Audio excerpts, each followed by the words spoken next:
Apa benar yang namanya teknik penjualan pasti tanpa penolakan itu ada? I don't think so.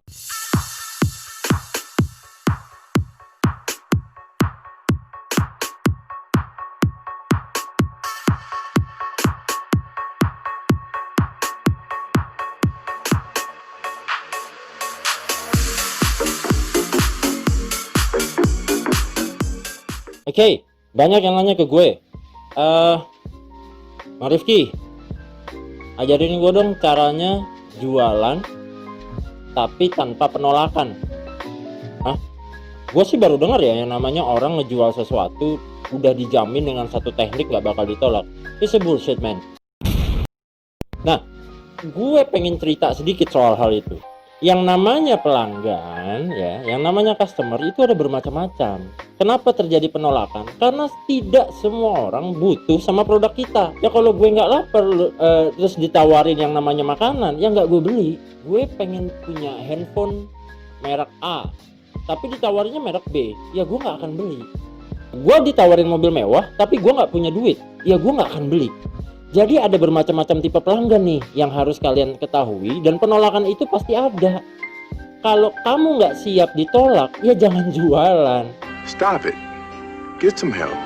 Admin, kerja bagian administrasi, atau bikin coding. Di coding pun ya kalau lu jalan sendiri pasti ada kemungkinan untuk ditolak. Tapi kalau kerjaan lu cuman ngoding, cuman ngelukis, accounting, yang kerja ya, kemungkinan besar lo nggak ditolak. Walaupun laporan kita atau kerjaan kita ditolak atasan pasti ada. Jadi yang namanya penolakan itu pasti ada. Nggak mungkin yang namanya penolakan itu bisa zero. Gua nggak pernah percaya. Kalau ada yang bisa ngebuktiin, yuk kita tes. Kita buktikan apakah benar ada teknik yang namanya menjual tanpa mengalami penolakan. Gue sih nggak pernah percaya. Nih ya, gue pengen sharing sedikit tentang tipe-tipe pelanggan. Pertama, pelanggan yang pertama itu pelanggan yang sudah sadar kalau dia butuh produk kita, sehingga itu akan jauh lebih mudah untuk di-closingkan, atau kita akan jadi lebih mudah untuk menjual produk kepada orang tersebut ya. Yang kedua, orang yang sudah sadar tapi belum butuh produk kita. Misal yang tadi gue ceritain, gue sadar gue butuh makan, tapi nggak sekarang, masih nanti malam, gue masih kenyang, jadi nggak akan beli sekarang. Terus kalau nemuin customer yang kayak gitu gimana? Kalau lu nemuin customer yang kayak gitu, di follow up, jaga hubungan baik sama dia. Nggak usah terlalu diedukasi sama dijelasin panjang kali lebar soal produk.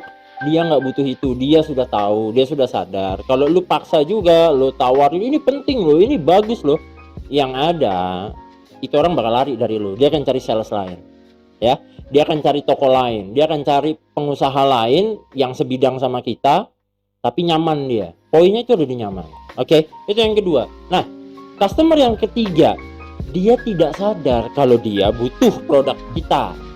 Terus gimana caranya kita sadarkan? Kita edukasi. That's why gue selalu kasih saran kepada orang-orang atau klien gue, ketika dia ingin menjual suatu produk, jangan langsung ditawarin, tapi diedukasi dulu. Mulailah bikin konten-konten edukasi ya. Cerita tentang brandnya, cerita tentang produknya, testimoni sekarang juga kayaknya orang trust nggak trust ya, tapi lu tetap bisa memainkan testimoni tapi dengan gaya konten yang berbeda. Itu juga penting, harus diketahui ya. Itu adalah orang yang ketiga. Orang yang keempat, dia tidak sadar kalau dia nggak butuh produk kita. Bisa jadi ini tuh model-modelnya kayak lapar mata kali ya. Ini model-modelnya kayak lapar mata. Jadi dia nggak sadar kalau dia butuh makanan, beli sana, beli sini, beli sana, beli sini. Seriously, what the fuck are you doing? Bagusnya gimana? Kalau ditolak, dia mau beli, ditolak kan rugi.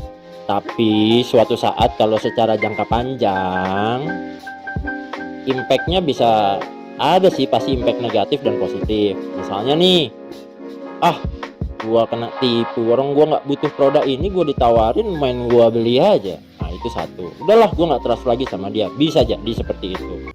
No, God, please, no! Tapi sisi positifnya, ketika lu edukasi, misalnya gini, bang ini kok mobil saya rusak, begana begini, kayaknya ini mesti ganti ini deh. Nah, kalau lu sebagai pengusaha yang baik, lu akan edukasi dia. Enggak kok mas, ini kayaknya belum waktunya deh, nggak perlu diganti, tapi terserah mas sih, kasih dia opsi itu juga. Tapi berikan dia juga edukasi dan pertimbangan ya. Nanti dia akan ngerasa, oh nih orang nggak cheating nih sama gue, dia bener-bener tulus melayani gue. Itu yang keempat. Ya lo boleh pilih deh mau ambil tindakan seperti apa, tapi saran gue tetap bijak ya. Nah yang kelima, lu menawarkan kepada orang yang bukan seorang decision maker atau pengambil keputusan.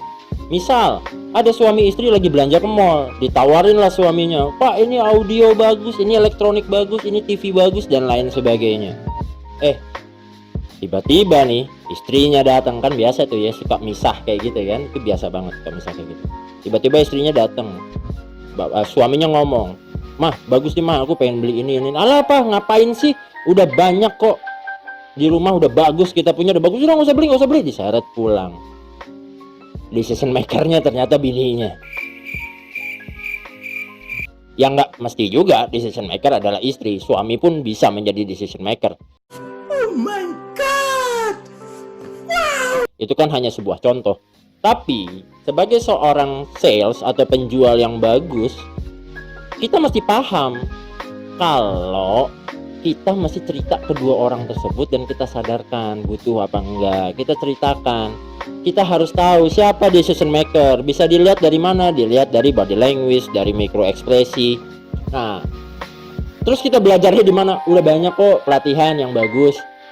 Gue sih rekomen ada temen gue, Ko Alex Cristiano, itu juga bagus. Gue juga pernah belajar soal mikro ekspresi dan body language.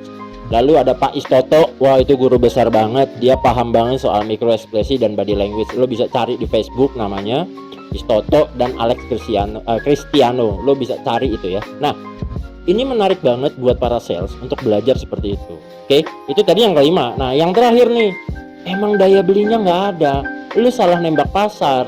Lu nawarin Lamborghini sama karyawan yang gajinya 5 juta, 10 juta, nggak bakal masuk bro.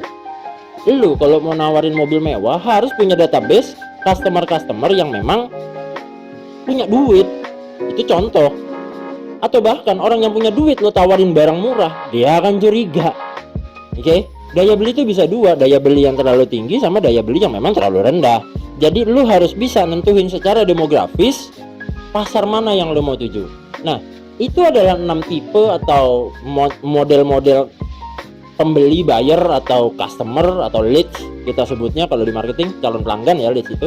Lu harus pahami betul siapa orang yang lagi lo hadapi dan tipe mana yang sedang lo hadapi gitu loh. Oke? Thanks for watching. Terima kasih udah nonton video yang ini.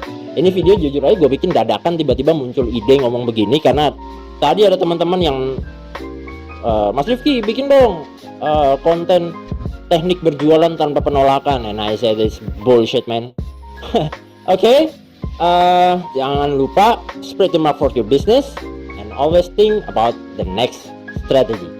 See you, semoga konten ini bermanfaat buat kalian. Jangan lupa like, comment, dan subscribe. Bye bye.